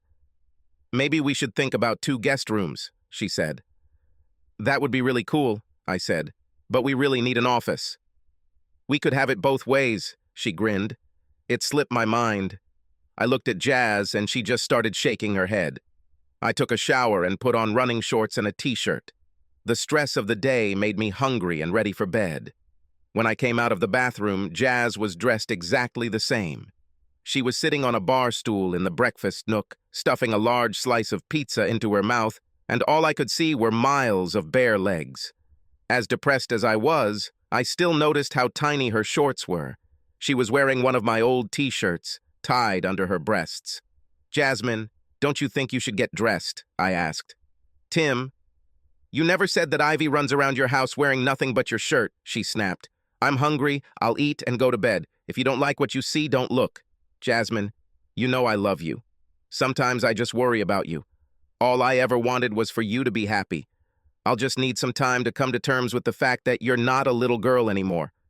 I sat down on the stool next to her and started eating. She smiled and took my hand. "Tim, I'm always happy when I'm with you. We'll be fine as soon as you forget Ivy. And we will have the best math department of any school in the state," she said. We ate the remaining pizza and went to bed in the next room. The next morning, when I woke up, Jazz was already in the kitchen. She made tea, which we both loved, and waffles. She was still wearing her tiny shorts and my shirt. She looked at me and smiled as I walked into the kitchen. "Tim, you need to act like a guy," she said. "What kind of guy?" I asked. "You know the one where we didn't buy maple syrup for our waffles, so you try the syrup I found in the cupboard to see if it's still edible," she said, smiling. I took the cap off the bottle and poured some on my finger. I gently touched it with the tip of my tongue. Then I made the worst face I could and started spitting it out into the sink. Then I grabbed my throat and threw myself on the floor, gasping for breath. Jasmine came and looked at me, and then knelt over me. She was very worried. "Get up, pretender," she said, laughing. "That smile was worth it," I told her. "But the syrup actually tastes very bad, even terrible." "Oh, damn, I already made waffles," she said. I liked it. Jasmine was her old self again. Whatever turned her into evil Jazz is over. I wanted it to end while we were all happy. Maybe good Jazz was just a game because she was worried about my depression. I took a couple of waffles from the plate and poured syrup over them. I stuck the corner of one into my mouth while Jazz watched with her mouth open. "I thought you said the syrup was bad," she said. "I only said that because I didn't think there was enough syrup for both of us," I laughed. "That's why I'm glad you made my plate first," she said, grabbing the plate and heading towards the back porch. I ran after her. "Tim, if you bring me some tea, maybe I'll share it with you," she said. We ended up sitting on the back porch together, and she fed us both. "Tim, how much money do we make?" she asked. "More than enough," I said. "Why? Are we making enough money to make a few home improvements?" she asked. "I guess what did you mean?" I asked again. "We're probably going to live here for a while, right?" she asked. I nodded my head. "I won't go back there, except to visit the children. This place will probably be my home for a long time." "Well, I see a nice terrace where we can relax and a swimming pool. It would be so nice to have the kids come visit us," she said. "Okay, I like this idea too. We'll start looking for contractors as soon as we take care of the basics," I said. She smiled again. The next few weeks flew by and summer soon arrived. Jazz and I began preparing for the start of our first fall semester in my new position, but we still had months until September arrived and classes started. We've talked to the kids a few times, but haven't returned to visit yet. I haven't had a chance to call Ivy's mother yet. Jazz found the contractor she wanted a few weeks ago, and the pool was dug and installed. Any day now, the deck around it will be finished. Jazz searched for deck furniture for about a week and never found what she was looking for. It became very interesting between us. I had already gotten used to her lack of clothes in the house. I was glad, however, that she seemed to wear a lot more when contractors or other people were around, but when we were alone, she was practically naked. Often, when we went shopping or went out to eat, people would tell us that we were a lovely couple. I usually corrected them by saying that she was my daughter. "No, it's not like that," Jazz said. So after a while, I just gave up and went with the flow. Jazz didn't seem to be homesick or miss her family too much. In fact, I think I missed them more than she did. One evening in late June, everything began to change. In the middle of the night, a large thunderstorm broke out. The thunder roared loudly, and I heard lightning strike a tree somewhere in the forest near our house. The next thing I knew, my bedroom door swung open and Jazz walked in. "Tim, I'm sleeping with you tonight," she said nervously. "It's a big storm, and I want to make sure you don't get scared." Men are naturally protective, so in my head I saw it as if Jazz was afraid but didn't want to admit it. In fact, Jazz knew I would think that way, but she just decided that I had been worried about Ivy long enough. Another bolt of lightning cut the sky, and Jasmine pressed herself against me. "It's okay, Tim. I'll protect you," she said. We'd been here for about a month now, which meant I'd gone from having sex with Ivy every day, and more often most of the time, to absolutely nothing. Jazz didn't realize it, but she was playing with fire. I tried to move away from her, but she pressed even closer. "Tim, I need to tell you something," she said, drawing my attention away from the situation. "Well, actually, I want to thank you for everything you've done for my family over the years," she said. "Oh, shit, Tim." Her voice became louder. I thought she finally noticed how horny I was.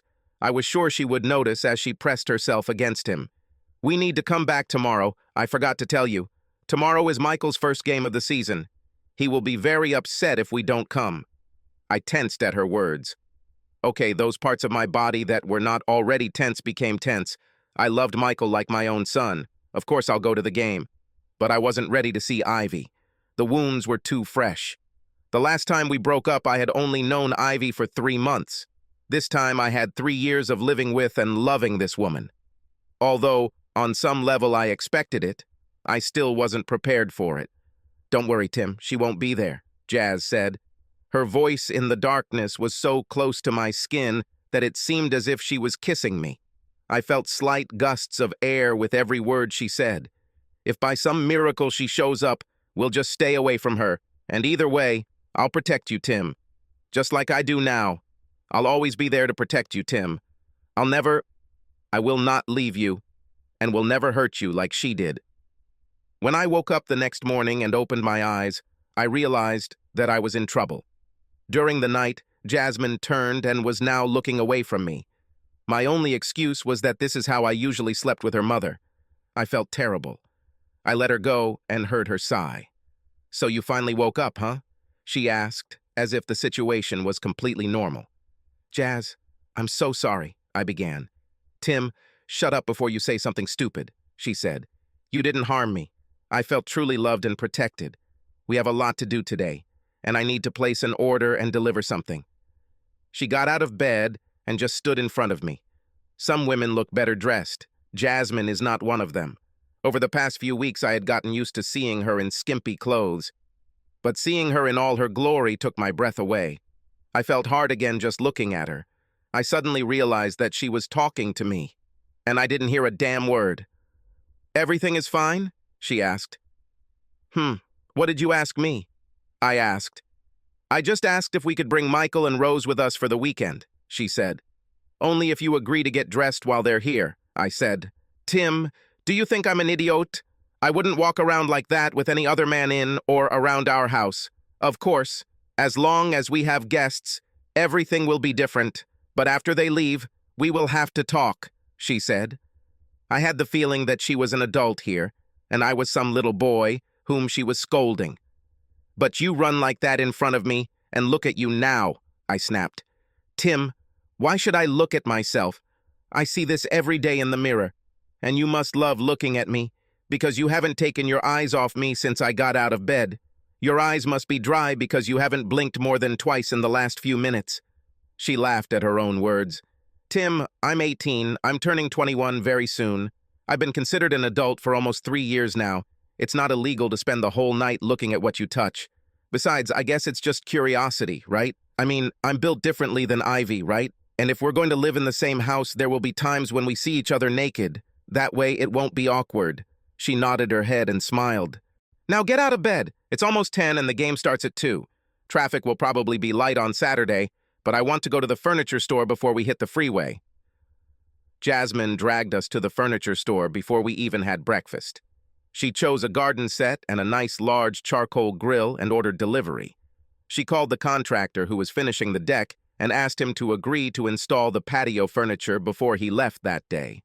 We made one last stop at a sports store and bought a bunch of toys and floats for the pool. Jasmine drove us back to her grandmother's house. I drove with my eyes closed the whole time.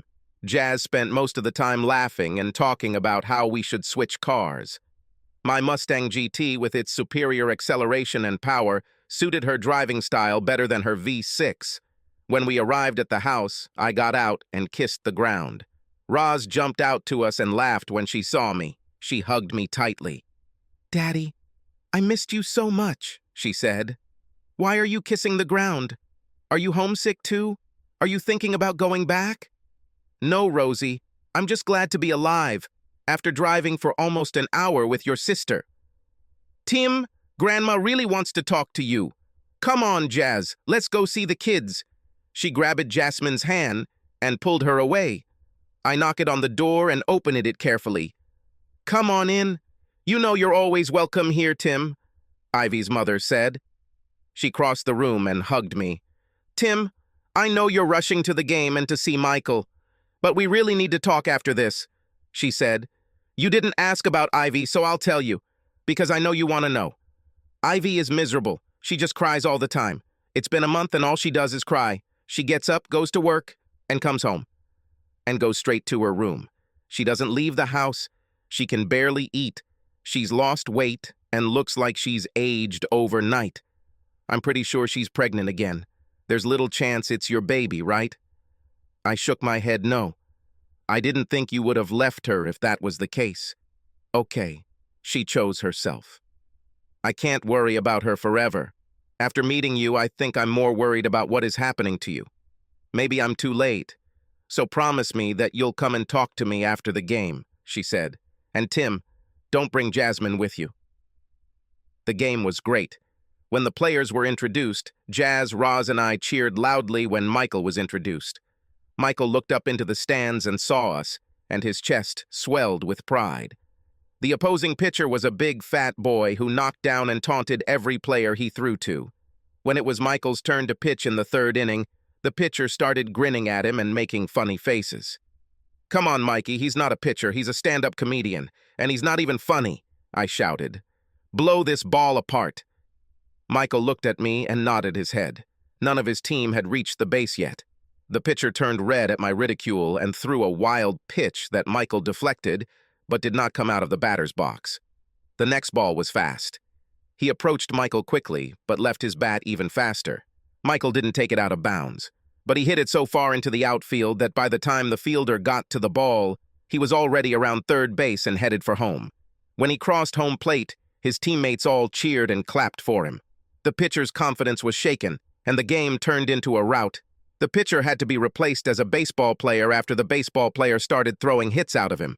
That fat boy who started the game teasing and intimidating the other players ended up sitting on the bench crying. I knew I shouldn't, but I was tempted to laugh. While I was looking around the stands, I began to notice things that I had not seen before. Most of the men in our sector stared at Jasmine.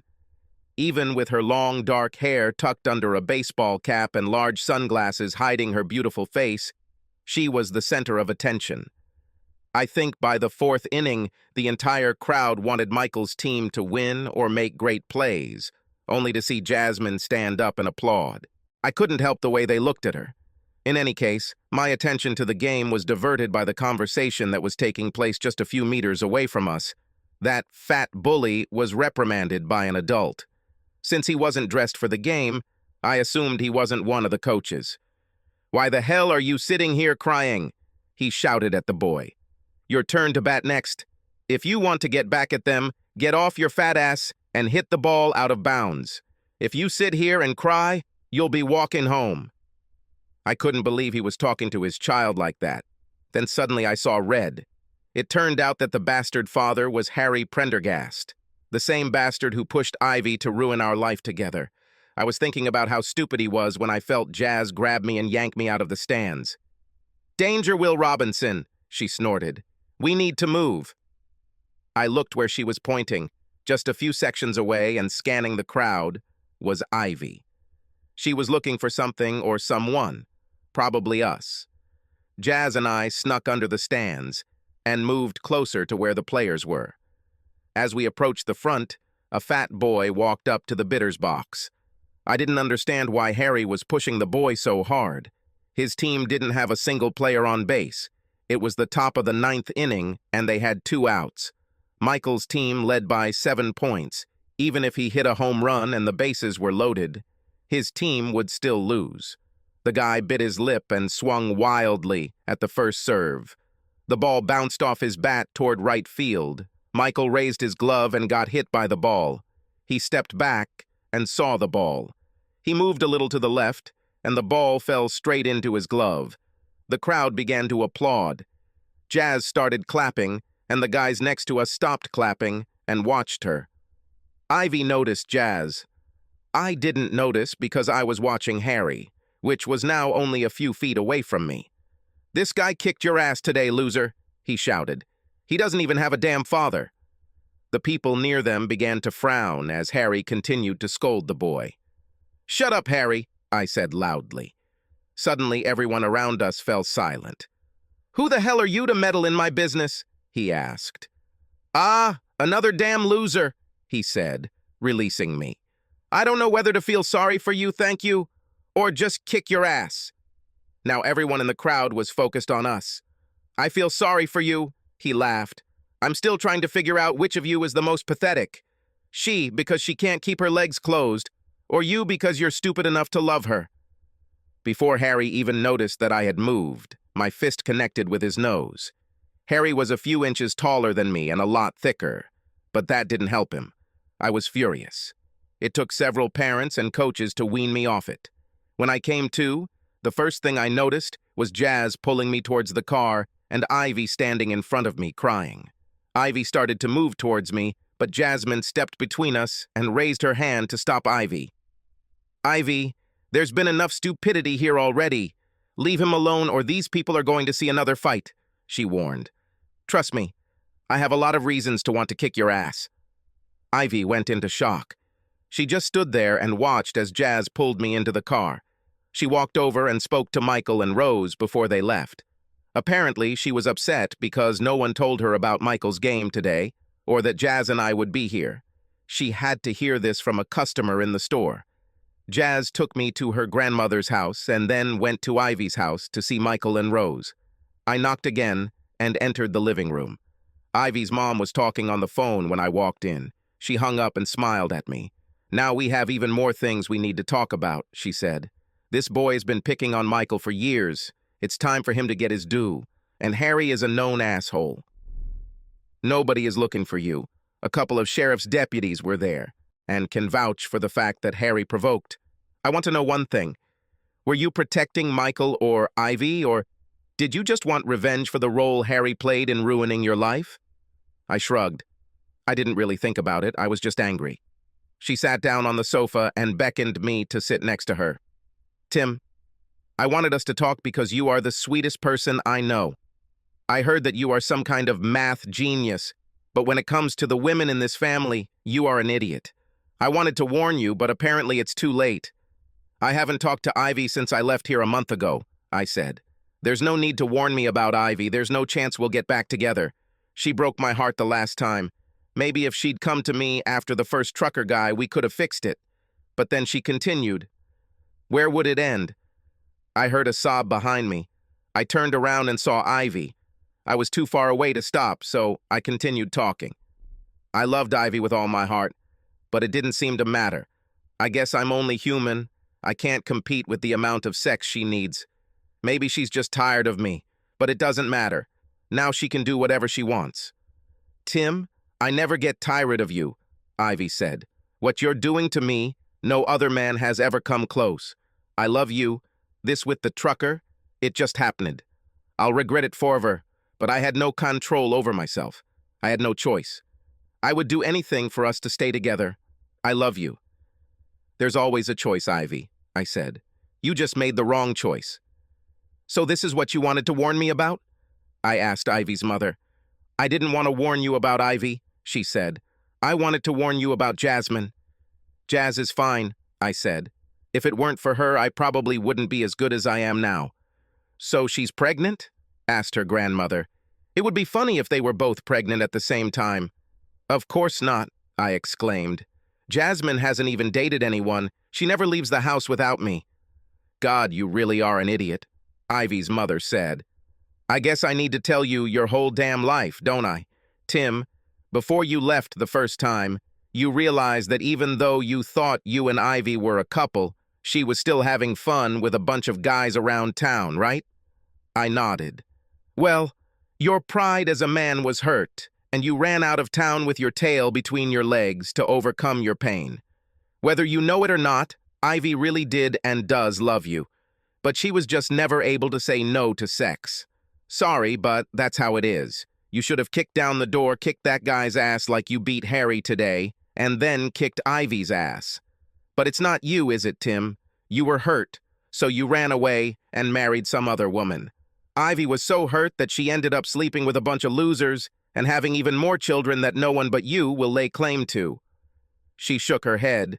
Well, before you left, you probably don't remember this, but you talked to Jasmine. She was just a little girl then, but she told you that if she were your girlfriend, she wouldn't be a slut. Do you remember? I smiled and nodded, and so did Ivy. When you left, you and Ivy were so caught up in your feelings and each other that neither of you thought about Jasmine. To your credit, Tim, you kept your word, just like you do with the other kids. For Jasmine, it's more than I've ever seen a man do for a child, especially one that's not his. Tim, I know you have all this noble bullshit in your head about how you are as much a father to these children as their biological fathers, because you are the one who was there for them when they were happy or sad, or sick or in trouble. Trust me, I'm on your side, but those rules don't apply when it comes to Jasmine. You made her the happiest little girl in the world. You always showed up to all of her school events and never missed her birthdays, report cards, or anything else. But when you returned to town shortly before she turned 18, everything changed. Jasmine saw you as a man, not as a father. Didn't you notice that shortly after you came back to town, she stopped calling you Dad and started calling you Tim? I can tell it hurt you, but she was trying to tell you something and you missed it all. At the same time, she stopped getting along with her mother and began calling her Ivy. When that asshole Brian showed up, you should have noticed then. I knew, but I didn't want to stop her from trusting me. She told you that she is not his daughter, but she also told you that she is yours. She never said she was your daughter, only that she is yours. So why was she angry with me, Mom? Ivy asked.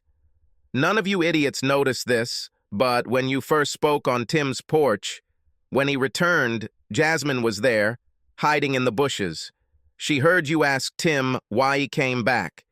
He said he came back to make sure Jasmine had a good life or something like that. She interpreted this to mean that he had come back for her. So when you two got together again, it was like you stole her man. I think Ivy was just as shocked as I was. And what do you think we should do? I asked. I'm going to kick this girl's ass, Ivy said. It's time for her to stop playing dress up and start a new life.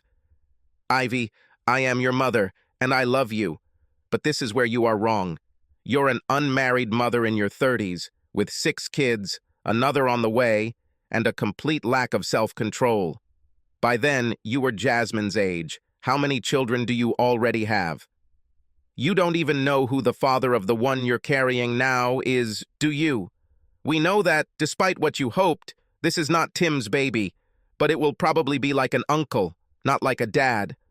On the other hand, Jasmine is much smarter and more mature than you, even now, and she always has been. Jasmine is 20 years old, almost 21, with a college education.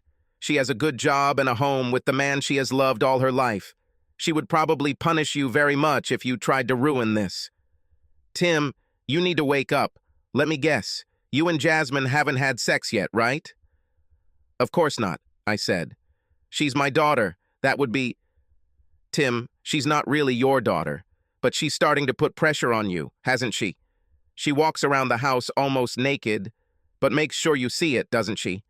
Soon, she'll find reasons to sleep in your bed, and then everything will be decided. At the same time, she cooks your food and turns your house into a home. She even got a job as your assistant. Jasmine worked on you for a long time. You bought her a car. She wanted one just like yours. Same with cell phones, and even when she moved out of home at 18, where did she move, Tim? I looked at the floor. I really am an idiot, I thought. Did she make the logical choice and move into a house just 2 streets away with her grandmother? I would be happy to take her in. No, Tim, even living above your garage and you in the house. In her mind, she moved in with you. Didn't you notice how much she liked it when you and her had breakfast together every morning? Or how angry that girl got when Ivy spent the night with you? Tim, at every barbecue or family event where Jasmine sits, she never let you and Ivy sit next to each other. If she had to move a chair from somewhere else, she always made sure she was not only sitting next to you, but between you and Ivy. I'm as sorry as the next person that you and Ivy ended up, but I'm a practical woman, Tim. You're a great guy, Jasmine loves you, and I want you to stay in the family. I just wanted you to know what was going on around you, so you could decide for yourself what you want. But don't worry. I already know what you want. Roz told me everything. She also told me that Jasmine invited her and Michael to your house for the weekend. Can't you see, Tim? Jasmine is slowly trying to get the family to see you two as a couple. I nodded my head silently, and Ivy began to cry again. Tim, I think I've given you something to think about. So now you know. And knowing is half the battle. All you have to do now is sort out your feelings. And when you do, that, for heaven's sake, don't buy another engagement ring. Jasmine has been wearing the one you bought for Ivy since you left here. I left the house in a state of shock. I sat on the porch and waited for Jasmine to come get me. She pulled up, my tires squeaking, a few minutes later and smiled at me. She got out of the car and hugged me. I guess you want to drive, right? She asked. I nodded.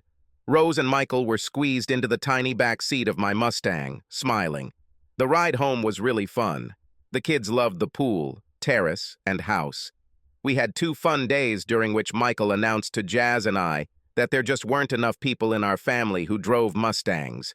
He volunteered to join the club when he received his license, 8 months later. It depends on your grades in school this year, Jasmine said.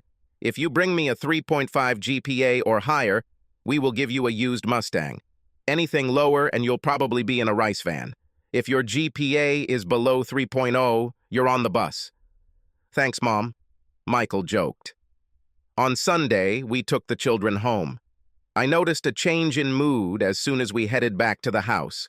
We both already missed our children, and we were even sadder. But we also had a slightly different feeling. While Michael and Rose were in the house, Jasmine dressed up nicely. Even her swimsuits were high-cut one-pieces. As I was relaxing in the office after dinner, Jasmine was back in full force. She was wearing one of my shirts again and tiny panties. The shirt only had one button fastened, and she was not wearing a bra. I gasped when I first saw her. "I'm going to bed," she said. "I'm tired." I nodded and wished her good night. "I love you, Jazz," I said. She smiled widely and said that she loved me too. I watched the news, took a shower, and decided to go to bed too. In the dark, I threw back the sheets and got into bed.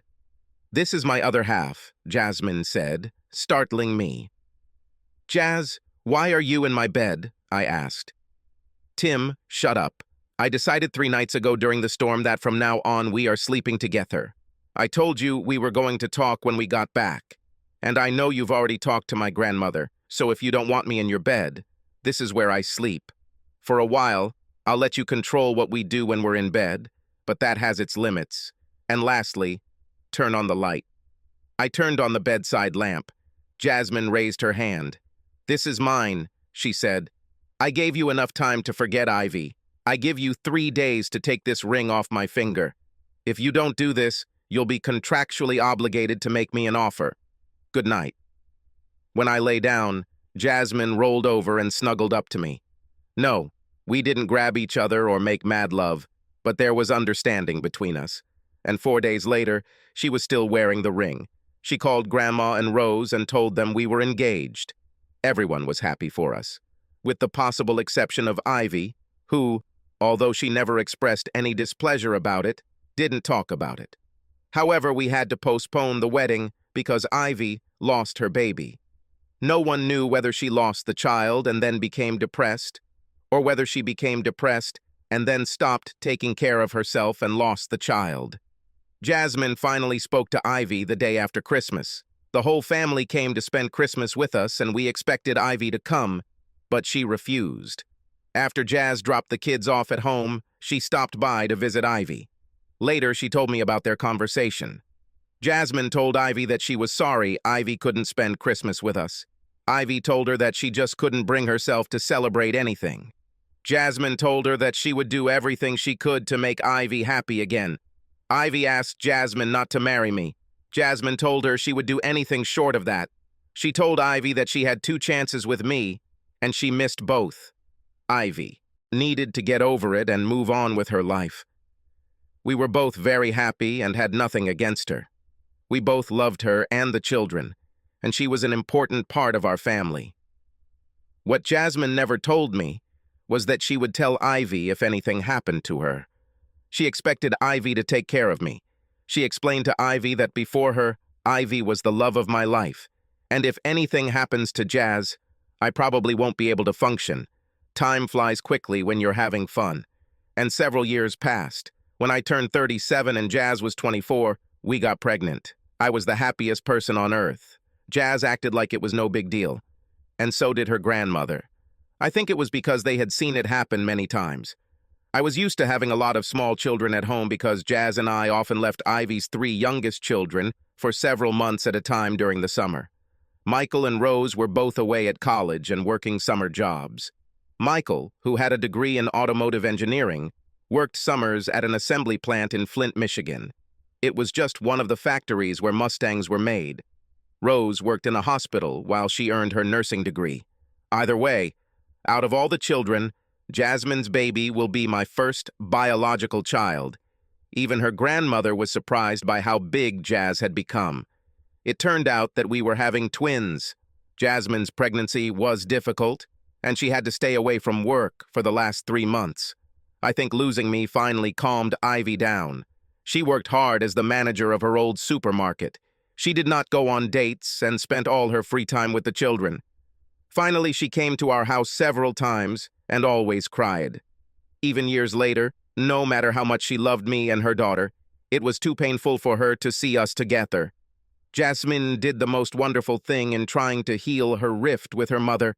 When the twins were born, a boy and a girl, she named our daughter Ivy Rose and her son Michael. Jazz did not recover very quickly after the birth of his children, and the doctors told us that she most likely would not be able to give birth to any more children.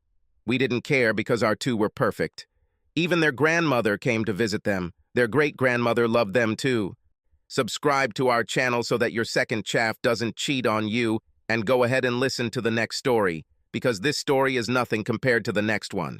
If you're under 18, don't even think about listening to the next one.